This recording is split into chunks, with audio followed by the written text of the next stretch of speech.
gente está muito feliz com o time que a gente conseguiu reunir para essa segunda edição. É um seminário, importante dizer também, que não é um seminário acadêmico, não tem um viés acadêmico no sentido de só trabalhar com um modelo de dentro da universidade ou com um currículo de dentro. É um seminário que se propõe a dialogar com pessoas que atuam tanto dentro da universidade quanto fora. Então, na primeira edição, isso foi muito forte. A gente teve a honra de contar com o Marcelo Campos, com a Alba Ribeiro, cuida do teatro, é técnica, com o Pedro Rajão, o Guajajara. É isso, teve mais alguém? E a Camille Jordão, exatamente. Então a gente tem essa vibe no seminário de passar um tempo organizando, concebendo, entrando em contato com as pessoas para realizar um evento que possa promover a vida mesmo aqui dentro e discutir o que, enfim, não tem como não discutir, Então, nessa segunda edição a gente traz questões negras para discutir mesmo, assim, e faz todo sentido isso dentro da UERJ. Eu acho que não tem, talvez não tenha uma universidade mais preta no Brasil como é na UERJ, universidade pioneira nas cotas. E fundamental a gente discutir as nossas questões hoje, com o contexto geral que a gente está vendo, não só na universidade, mas nacionalmente no planeta todo, mas é muito importante a gente estar junto. Isso faz também parte de um gesto de saúde coletiva, Menos de 24 horas após a exibição de personagem racista chamado Africano no programa Pânico, da Rede Bandeirantes, a emissora emitiu o pedido público de desculpas à parcela de sua audiência que respondeu de maneira negativa e veemente ao personagem. Em cena, um ator branco usando blackface e roupa de malha preta cobrindo todo o corpo. O personagem emite sons indecifráveis em volume alto, movimenta-se como um macaco e bebe água direto da torneira, talvez inspirado pela Cheetah, macaca de estimação do Tarzan, que nos episódios do seriado matava a sede dessa forma. Também aproveita para satirizar práticas espirituais de limpeza do corpo e da alma com galhos verdes, alguns deles com flores nas pontas, improvável alusão a práticas rituais de origem africana e indígena. O personagem fica na borda de um tacho. Isso pode ter duplo sentido. Existe ali um líquido que, por um olhar, pode ser parte do processo de limpeza, uma infusão com essa finalidade. Mas, por outro, como se trata de um personagem caricato e visivelmente depreciativo dos povos aos quais ele se liga pelo nome e pelas características físicas, a situação pode também evocar o canibalismo e, naquele tacho, o personagem poderia ser cozido. Assim funciona a semiótica, não? Signos que despertam o imaginário coletivo e nos levam a construir sentidos e histórias. As provocações feitas pelo personagem africano são todas depreciativas, desumanizadas. O que o racismo faz se não destruir a humanidade de quem por ele é alvejado? Sim, porque racismo tem mira, foco e objetos, determinados seres humanos a alcançar e destruir. Na defesa da emissora, o setor de comunicação, não se sabe se por idiotia ou fuga das aulas básicas de antropologia e história, mistura grupos nacionais ou étnicos, que o programa também se orgulha de discriminar, mexicanos, chineses e árabes, com grupos alvos de racismo, os negros africanos e seus descendentes. Todas as vezes que surge uma personagem como esta nos programas de entretenimento aos domingos, a segunda-feira das crianças e adolescentes negros na escola será um filme de terror, que se estenderá por semanas, meses e anos, a depender da duração da personagem na TV. E os familiares dessas crianças perderão horas, dias, semanas e meses preciosos de educação, lazer e fruição, ensinando-os a reagir, a não sucumbir, a manter a cabeça erguida, a preservar o amor próprio diante de tanta violência direcionada e objetiva. Os exemplos racistas da TV também inspirarão situações de discriminação racial na escola, minimizada por professoras e professores cansados e despreparados para dizer o mínimo. As crianças e adolescentes negros que não tiverem tido as lições de sobrevivência do amor próprio ministradas em casa se sentirão sozinhos, desprotegidos e injustiçados. Um dia, perderão a paciência e poderão chegar às vias de fato com colegas racistas, como último recurso de autodefesa. Então, serão taxados de violentos, serão estigmatizados na escola, perderão o estímulo para permanecer naquele ambiente, evadirão com facilidade e a redução da maioridade penal será apontada como solução para retirá-los mais cedo do convívio social e puni-los por terem reagido de maneira que lhes foi possível a opressão racial. Na sociedade abrangente, não faltarão guardiões do status quo para taxar de sandice e vitimismo a desmistificação da engrenagem de funcionamento do racismo. É o velho artifício da Casa Grande para manter-se a Casa Grande em pleno funcionamento. Muito bom, temos professores muito fortes.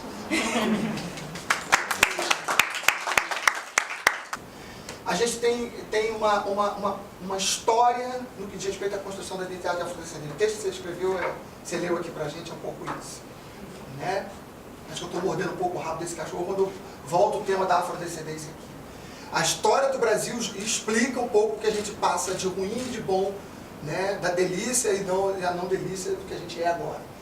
A outra questão é a dimensão política e social da racialização e desse racismo entre nós. Durante muito tempo a gente não só não quis discutir o racismo, como também não quis racializar as nossas discussões. Hoje, graças a Deus, a gente tem discutido bastante sobre o racismo, mas ainda é preciso racializar mais a quem discorde disso. Pode ser que tenha aqui alguém que discorde. Há muita controvérsia. Hoje eu acredito que é preciso racializar. Né? E racializar é observar a diferença. Né? Tem explicações teóricas para isso, que são bastante razoáveis, que inclusive vem do campo do currículo, vem do campo de outros saberes, que mostram assim, olha, como a diferença é importante. Né? Como a identidade e a diferença caminham juntas. E como a desigualdade está muito próxima disso. É um passo para você descambar nisso. Currículo, universidade e igualdade racial são espaços de disputa.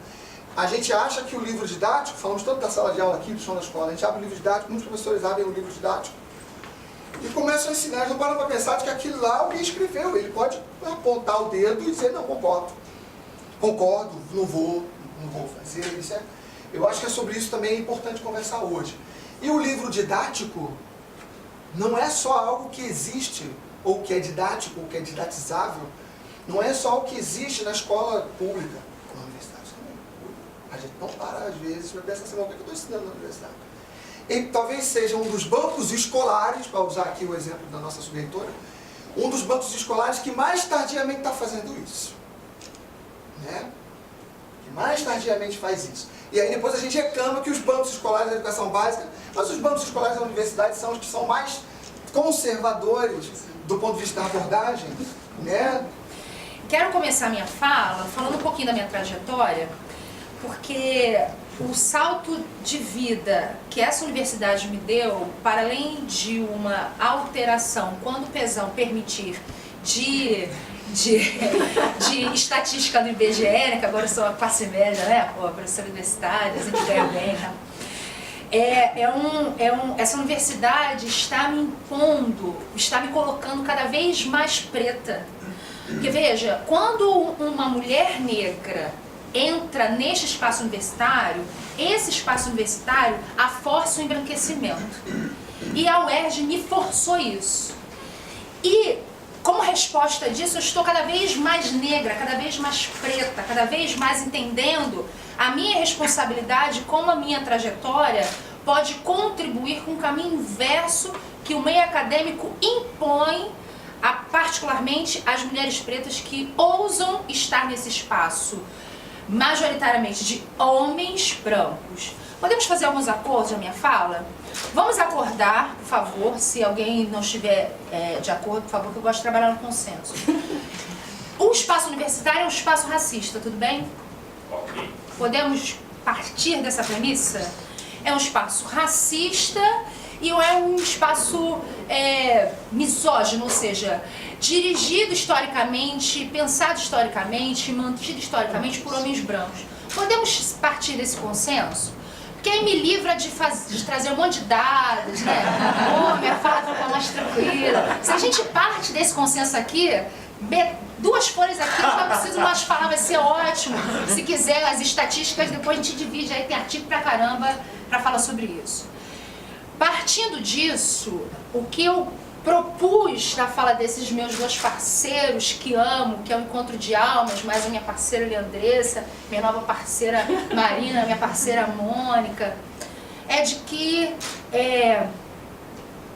pra gente tentar, numa correlação de forças imposta historicamente, de alterar este espaço majoritariamente de homens brancos, a dimensão identitária, o simbolismo disso, de falas como a nossa, com o nosso perfil e com a nossa tipagem, com a nossa trajetória, são essenciais.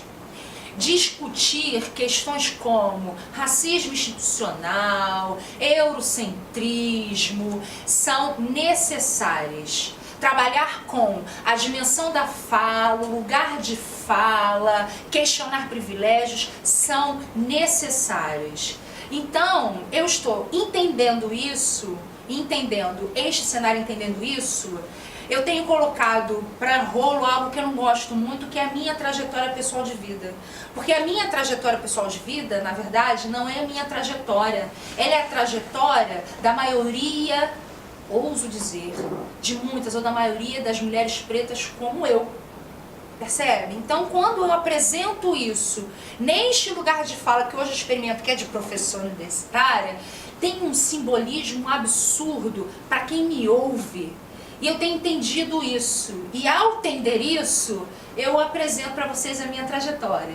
Eu faço parte da maioria das estatísticas. Eu engravidei com 17 anos, fui mãe solteira, sempre estudei em escola pública, trabalhei em casa de família, trabalhei em sinal, furei o bloqueio que essa sociedade racista e machista impõe, que, por exemplo, chegar ao ensino superior, chegar à pós-graduação estricto sensu. E quando eu olho para a minha trajetória e vejo o lugar que eu estou hoje, que outras estão, eu vejo que a história de negros e negras, e principalmente da mulher preta neste lugar, é uma trajetória essencialmente de lutas, de resistências e resistências, percebe? Por quê? Para uma mulher preta que, na maioria das vezes, é chefe de família, é responsável pela criação, pela subsistência, criar seus filhos, mantê-los vivos, mantê-los, muitos, não à margem da sociedade, marginalizados, mantê-los no sistema formal de educação. Cara, isso é de uma potencialidade de força absurda, porque essa sociedade que nós convencionamos aqui, racista, elitista, impõe para estas pessoas o contrário, não é isso? Eles dois apresentaram bem isso. Então, a trajetória de mulheres negras precisam ser contadas porque é parte importante da nossa história que nos apresenta vitórias. Eu sou uma vitória. Não é que seja eu, mas a minha trajetória, a trajetória de tantas outras, são vitórias, são enfrentamentos desta realidade que o Zé nos apresentou como regra. Porque o que constitui a sociedade brasileira é uma lógica objetiva e subjetiva de que pessoas com as nossas características devem estar em outros lugares, não têm tantas potencialidades e são, em sua essência, marginais, estão à margem dessa sociedade. Percebe? Então, apresentar uma trajetória como a minha não é me vangloriar, mas é apresentar, dividir que, ainda que esta sociedade seja constituída desta forma, há luta, a resistência e há vitórias. E nesse tempo que nós vivemos agora de retrocessos sociais e políticos, apresentar isso é dar um novo ânimo e novo fôlego às lutas, eu acho, percebe? Então, e principalmente neste momento que convencionou-se que todo mundo fala sobre esses assuntos, né? Porque é uma convenção falar sobre esses assuntos e todas as instituições estão ali chamando seus pretos e pretas para virem falar, não é isso? É assim que a gente faz, principalmente. E esse é um rito, né? Todo novembro, pô, vai ver aquele povo preto todo falar, mas depois, logo depois vem um Natal branco, né? E aí invisibiliza geral. E aí depois vem o Carnaval, né? Que aí a gente vira gostosa, e aí depois invisibiliza novamente. Não é isso? Estamos tomando outra porrada. Porque, de certa forma, teve um contínuo desde os anos 70 até aqui, de avanço das questões populares, de, sabe, gota d'água que vai pingando, vai pingando, vai pingando. E para mim a nova república, que é a república que a gente tem da ditadura para cá, está dividida entre o que aconteceu até Fernando Henrique Cardoso e de Fernando Henrique Cardoso para cá. Porque para mim Fernando Henrique Cardoso, Lula e Dilma e Temer é farinha do mesmo saco. Agora, né? A gente estava um pouco enganado com isso há algum tempo atrás. Tínhamos um pouco de sombra de dúvida, algumas pessoas, eu confesso que eu tinha também. Mas não é para ter dúvida sobre isso, não. Eu falo mesmo, boto aqui, nem botar, assim. Desculpa, mas na minha opinião, o que eu penso é isso. Hoje é farinha do mesmo saco. Então, de Fernando Henrique Cardoso para cá, um novo establishment, uma nova ordem, e a gente ousou pensar que esse pouco e parco avanço, sobretudo aprofundado do primeiro governo Lula, ia se manter. Mas não se manteve, não. Não se manteve porque foi muito pouco para a gente, mas foi muito para uma elite conservadora, acostumada a manter a população brasileira debaixo sob um capacho muito severo. E aquilo era demais, é demais. Criar uma universidade como a UERJ, recriar é a palavra correta, porque eu estou me referindo ao UERJ de agora, que o curso noturno já é uma bravata popular, isso aqui. Por isso foi chamado de escolão a vida toda, né? Apelidada de bagunça, de escolão, de não sei o quê. Já é uma coragem dessa comunidade uergiana histórica, dizer, não, montar um curso noturno. Primeiro curso da universidade desse tamanho, no meio do caminho entre a Tijuca e o resto do subúrbio, né? Porque ela não foi nem construída lá dentro da Tijuca. Se ela fosse construída lá no fundo da Tijuca, no Grajaú, eu diria, é igual a PUC, né? Coloca lá no fundo da pedra, bosque, né? e aí a menina da Barra, Grajaú ali, atravessa por ali, não, ela foi colocada do lado da estação ferroviária. E honrou ter tirado a favela do Esqueleto. Mas não é disso que eu estou falando de uma universidade que no auge da discussão da luta de raça, de classe, inclusive, monta um projeto de cotas, né? Sem ter sido obrigada. Ela faz isso com a discussão popular. Quando eu falo sem ser obrigado, eu falo que é a obrigação interna, né? É da comunidade que lutou por aqui por dentro por isso, né? E isso avança no governo do Estado, isso avança na reitoria, isso é muita força. Isso é muita força, né? E ao passo que essa força determina as probabilidades, as possibilidades de conquista de uma universidade, sobretudo que vai passar a atender setores populares, isso também aumenta as chances de ataque, aumenta as chances de revisão e aí por aí vai. Em 2004, fui da segunda turma de alunos cotistas da universidade e só para, não sei se corrigir, mas para fazer um diálogo com o José Roberto, professor, que na verdade as políticas de cota do Rio de Janeiro, daqui na UERJ, elas se iniciam com o governo garotinho que de uma certa forma impõe, faz um decreto e diz vai ter que existir as cotas da universidade. Foi um projeto um tanto quanto populista, né, que queria garantir votos para esse governador. É claro que tinha uma luta interna que casou com a necessidade disso, mas é como se fosse uma imposição. Eu gosto muito de lembrar disso, se não deixo de esquecer, porque eu tenho consciência de que se talvez essa ideia de cotas tivesse que passar por um conselho universitário formado por professores brancos, vindos de uma certa classe econômica, de uma certa idade histórica, talvez isso nunca teria sido concretizado aqui dentro desse espaço. E aí eu falo isso mais uma vez, porque hoje, como sou professora da casa, né, o CAP-UERJ é um instituto, a gente trabalha tanto no ensino básico como na formação de professores aqui, na graduação. A gente faz esse cruzamento, essa interseção, né, estamos as duas pontas, né, que é o ensino básico e a universidade. E hoje, dentro aqui da casa, nas assembleias de professores, a gente olha para a assembleia lotada de professores e você pode contar nos dedos ainda quantos são os professores negros, né? Quantos são aqueles que você se identifica. Então eu passei por esse processo como aluno e agora passo novamente esse processo como professor. Você não encontrar pares com quem dialogar, para discutir certas situações, né, para entender o seu lugar enquanto pesquisador, enquanto professor. É uma alegria imensa para mim ter o Zé, ter a Rose, né, você olhar nos olhos desses professores, se identificar e saber, bom, a gente vai começar a construir um diálogo, uma outra universidade, né. E aí eu vou entrar na minha questão mais específica, que é o ensino da arte, tanto na educação básica como na universidade. Eu, como disse, fui aluna daqui, fiz História da Arte e Artes Visuais no Instituto de Artes aqui, numa época em que você podia fazer tanto a licenciatura como Você podia fazer a licenciatura e podia fazer a graduação, o bacharel em Artes Visuais junto. Hoje em dia não é mais possível, mudou o currículo. Mas podia se fazer isso. E aí era muito engraçado, assim, porque primeiro quando você entra como cotista em 2004, na verdade é uma pressão sua mesmo, dos amigos e da comunidade acadêmica, de você apagar esse traço de diferença. Você entra como cotista, mas você não fala disso. Havia um silenciamento muito grande em relação a ser cotista ou não cotista em 2004. Hoje eu percebo que não. Percebo que a comunidade negra dentro da universidade, ela vem, na verdade, se unindo, trabalhando, se juntando e deixando essa marca de diferença muito forte, né? Hoje eu percebo os meus alunos cotistas falando de ser cotista com um certo orgulho, né? Sem vergonha, deixou aquela coisa da vergonha e virou orgulho. Isso não era assim em 2004.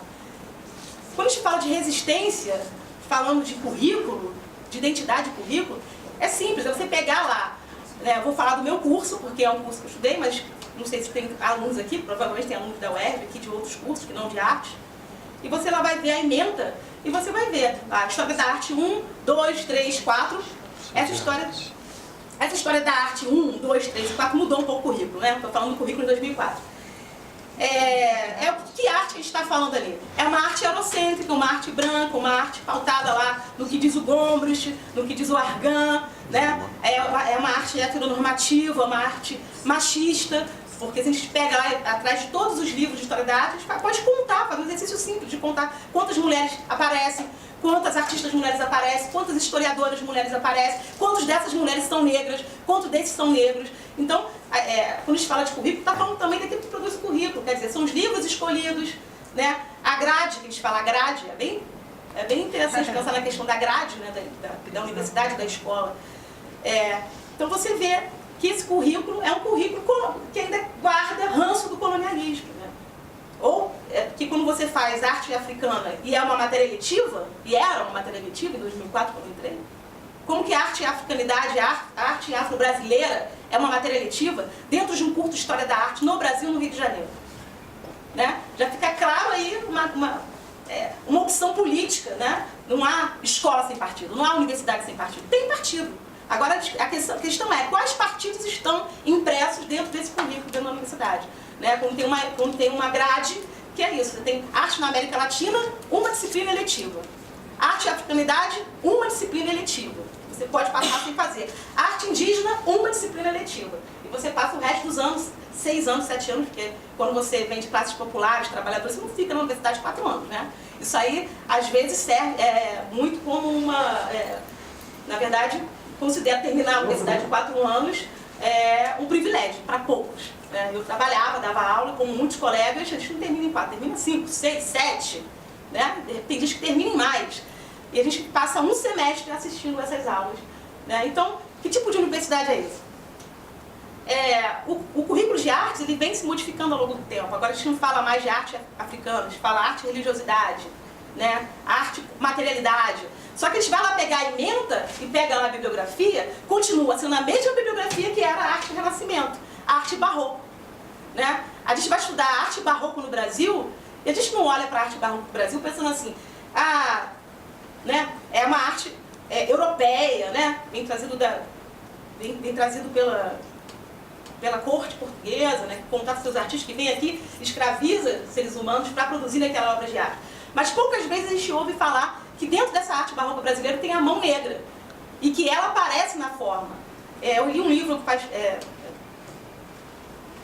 que tem algum tempo, estava na graduação, que é do Roberto Conduru, que é professor dessa casa, que ele fala da arte afro-brasileira, e ele vai falar uma coisa que nunca me caiu na minha cabeça, óbvio, que a gente é treinado, a gente na escola é treinado a ver um certo tipo de coisa, o olhar é treinado, a gente aprende a ver certo tipo de coisa. Ninguém vê nada assim, eu olhei e vi. Não, o ver também é produzido, o ver também é ensinado. Por isso, a necessidade do ensino das artes na escola.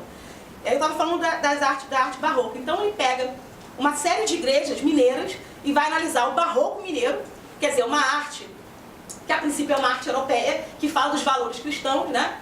Que fala de Jesus Cristo, e ele vai analisar, não, vamos olhar bem aqui. Olha as pontinhas de búzios que tem nesses altares dessa igreja. Olha os narizes desses anjinhos, como eles têm traços negros, né? Olha aqui as plantas, como essas plantas existem nos terreiros de candomblé que existiam aqui nesse país durante a colonização, né? Olhem bem. Será que a gente está olhando bem ou está olhando o que estão dizendo para a gente olhar? Vamos olhar bem o que quer dizer a arte barroca brasileira. A arte barroca brasileira ela é negra. Ela se difere da arte barroca portuguesa. Ela tem traços da mão negra, tem traços da realidade negra. E a gente acaba não vendo isso. A gente já passa a escola inteira aprendendo que aquilo ali é uma arte europeia. E em tempos que a gente vive um caos histórico, como o Zé falou, de que a gente tem, ao mesmo tempo, retrocessos políticos históricos, mas ascensos da luta, principalmente da luta étnico-racial, dos movimentos negros, dos movimentos de mulheres e do movimento de mulheres negras, do feminismo negro, que eu acho que é um ascenso da luta, a gente precisa compreender a grandiosidade que é a dimensão identitária e subjetiva para esses espaços terem representados a multiplicidade, a diversidade de gentes que circulam nesse espaço e de gente que produzem conhecimento também. Esta mesa aqui tem o simbolismo de dizer que estas pessoas produzem conhecimento. Por isso que é necessário ter esse tipo de representatividade aqui. Nós vamos apresentar para a comunidade acadêmica que um tipo de gente de uma lógica racista também produz conhecimento. A priori, independente da sua fala. Percebe? E isso é apreendido objetivamente para aqueles que estão mais debruçados a pensar sobre isso, mas também subjetivamente, inconscientemente sobre isso.